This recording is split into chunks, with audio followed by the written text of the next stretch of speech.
Hey there guys, this is Ohanami, at least I think I'm pronouncing that right, and it is just a pretty awesome game. Let's dive into why I think that.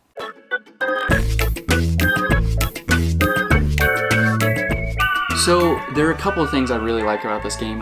One, I just love the theme. It is Japanese themed, I think. At least it's garden themed. It sounds Japanese.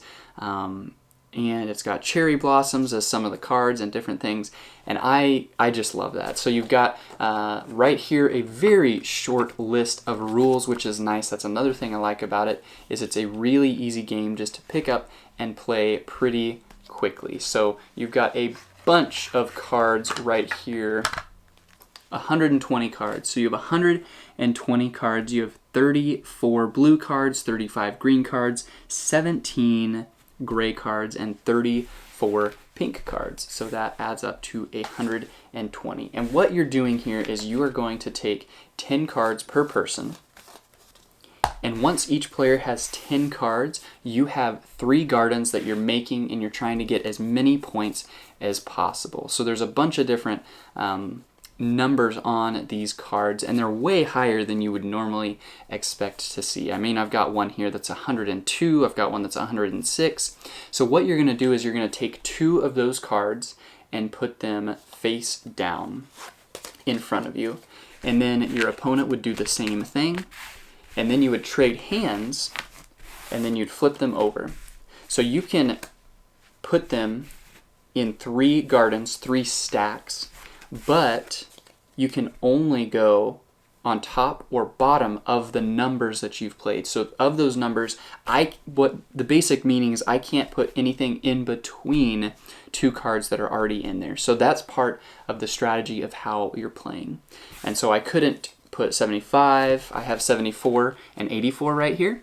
And so I couldn't put 75 through 83 on that garden at all, no matter the numbers. So I could put this 105 down here if I wanted, and I could put this 51 right there, or I could always come over here and start a new garden. So you can put any numbers on. So I could put 109 right here, but then you're losing all of those numbers in between. So you can't play anything between 35 and 108 if you played that card. So that's a huge range. You probably wouldn't want to do that too early. And then when you are scoring the first round, and this is something that the score pad makes really, really obvious and easy, the score pad, you look at that, the first round, once you play all 10 of your cards, let's just pretend that I have done that. Once you've played all 10 of your cards, the first round, the only thing you score are the blues, and you get 3 points for every blue you have out there. So I would get 3, 6, and I'd write that in. The second round, you get 3 points for every blue, 4 points for every green.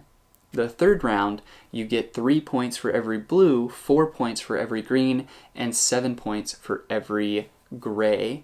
And then at the end of the game, you just add up all the pinks you have, and you get a different amount of points depending on how many pinks you have, as indicated in the bottom here. So really interesting game. I think it's one that's not terribly heavy strategy, but it's one that's really just kind of fun to pull out and play a quick game, kind of a nice lazy Sunday afternoon or something like that. You can pull these cards out and just jump into it really pretty quickly, pretty easily. If you want a little bit of strategy, you can, but it's a fun game just to pull out and kind of play and use up a little bit of time. And it's fun, it looks nice, it gives you some decision making, and with trading hands, it gives you some decision making if you want to play a deeper game of what do I want to pass to someone, or what do I not want to pass to someone, what do I want to maybe play on my own. And you can always take cards and not play them. If you can't play them, you just discard them instead. So there's that option as well. This is not quite a full rules video, but I just wanted to give you guys kind of a quick overview, and that is most of the rules, how you'd play. So hopefully that just gave you a touch and a taste of what this game is, what it does, and why it may or may not be right for you. Thanks.